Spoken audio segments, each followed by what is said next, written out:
സ്വന്തം മകന്റെ മരണത്തിലൂടെ പിതാവ് മാമോദീസ സ്വീകരിച്ച് ഒരു ക്രിസ്തു വിശ്വാസിയായി എന്ന് പറയുമ്പോൾ വിശ്വസിക്കാൻ ആർക്കായാലും അല്പം ബുദ്ധിമുട്ടുണ്ടാകും. പക്ഷേ സംഭവം യാഥാർത്ഥ്യമാണ്.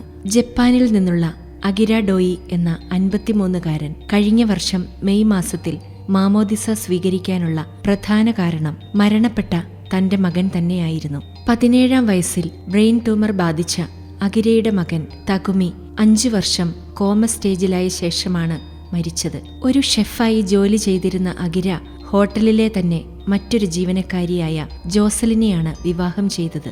അകിര ഒരു അവിശ്വാസിയായിരുന്നു, ജോസലിൻ ഒരു ക്രിസ്തുവിശ്വാസിയും. പക്ഷേ അത് ഇരുവരുടെയും വിവാഹത്തിന് ഒരു തടസ്സമായില്ല.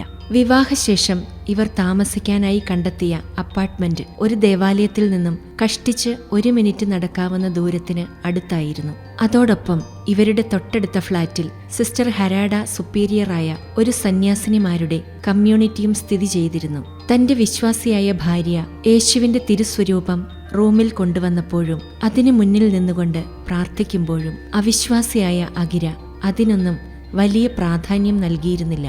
അങ്ങനെയിരിക്കെ 2006 ഏപ്രിൽ 8-ന് ദമ്പതികൾക്ക് ഒരു ആൺകുഞ്ഞ് പിറന്നു. അവർ അവന് തകുമി എന്ന പേര് നൽകി. 1 വയസ്സ് തികയുന്നതിന് മുൻപ് തന്നെ അപ്പാർട്ട്മെന്റിലെ സന്യാസിനിമാരെ സന്ദർശിക്കാനായി തകുമി പോകുമായിരുന്നു. ബോധത്തോടെ അല്ലെങ്കിലും ആ കൂടിക്കാഴ്ചകൾ വാസ്തവത്തിൽ തകുമിയുടെ അമ്മയെപ്പോലെ അവനൊരു ക്രിസ്തുവിശ്വാസിയായി രൂപപ്പെടാൻ കാരണമായതിന്റെ അടിത്തറയായി മാറുകയായിരുന്നു. കിൻഡർ ഗാർട്ടനിലേക്ക് പോകാനായി സ്കൂൾ ബസ് എത്തുമ്പോൾ അവനെ ഒരുക്കി യാത്രയാക്കുന്ന അമ്മയ്ക്കൊപ്പം സിസ്റ്റർ ഹരാഡയും ഉണ്ടാകുമായിരുന്നു. വളർന്നപ്പോൾ ദേവാലയ ശുശ്രൂഷയാവുകയും ദിവ്യബലിക്ക് ശേഷം പള്ളിക്ക് ചുറ്റുമുള്ള പൂന്തോട്ടങ്ങൾക്കും മരങ്ങൾക്കുമെല്ലാം വെള്ളം നനയ്ക്കാനും ഈ കൊച്ചു ബാലൻ സമയം കണ്ടെത്തിയിരുന്നു. അപ്പാർട്ട്മെന്റിലെ സന്യാസിനിമാർ അവിടെ നിന്നും സ്ഥലം മാറിപ്പോയെങ്കിലും അവരെ സന്ദർശിക്കാൻ തകുമി 50 മിനിറ്റോളം യാത്ര ചെയ്തിരുന്നു. അവൻ സഭയെ സ്നേഹിച്ച ഒരു കുഞ്ഞായിരുന്നു എന്നാണ് സിസ്റ്റർ ഹരാഡ തകുമിയെക്കുറിച്ച് പറയുന്നത്. പക്ഷേ 2018 ഓഗസ്റ്റിൽ അത് സംഭവിച്ചു. 6-ാം ക്ലാസ്സിൽ പഠിക്കുകയായിരുന്ന തകുമി പെട്ടെന്ന് രോഗബാധിതനായി. തുടർന്നുള്ള പരിശോധനകളിൽ അവന് ബ്രെയിൻ ട്യൂമറാണെന്ന് ഡോക്ടർമാർ കണ്ടെത്തി.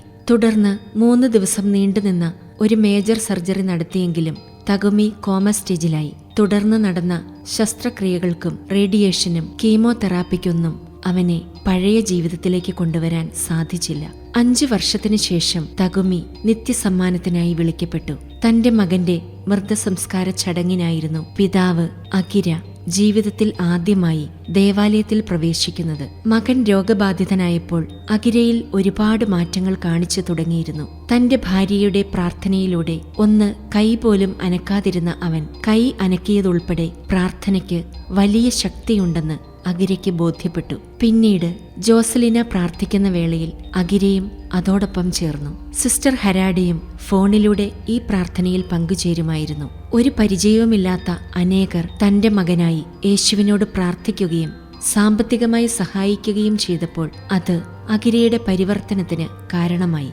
അദ്ദേഹം പൂർണ്ണ മനസ്സോടെ മാമോദീസ സ്വീകരിക്കാനുള്ള കാരണം മരണശേഷം തന്റെ മകൻ ആയിരിക്കുന്ന സ്വർഗരാജ്യത്തിൽ വീണ്ടും അവനെ സന്ദർശിക്കാനുള്ള ആഗ്രഹത്തിൽ നിന്നായിരുന്നു. 2019 നവംബറിൽ ടോക്കിയോയിൽ വെച്ച് ഫ്രാൻസിസ് പാപ്പ അർപ്പിച്ച ദിവ്യബലിയിൽ പങ്കെടുത്ത 50,000-നടുത്ത് ആളുകളിൽ തകുമിയുടെ അമ്മയായ ജോസലിനെയും ഉണ്ടായിരുന്നു. അന്ന് 13 വയസ്സുള്ള തകുമിയുടെ ചിത്രം ജനക്കൂട്ടത്തിനിടയിൽ അവർ ഉയർത്തിപ്പിടിക്കുകയും ഇത് ശ്രദ്ധയിൽപ്പെട്ട പാപ്പ അവരെ അടുത്തേക്ക് വിളിച്ച ശേഷം അനുഗ്രഹിക്കുകയും ചെയ്തിരുന്നു. ഈ സംഭവത്തിന്റെ ചിത്രങ്ങളും ദൃശ്യങ്ങളും അന്ന് സോഷ്യൽ മീഡിയയിൽ വൈറലായിരുന്നു.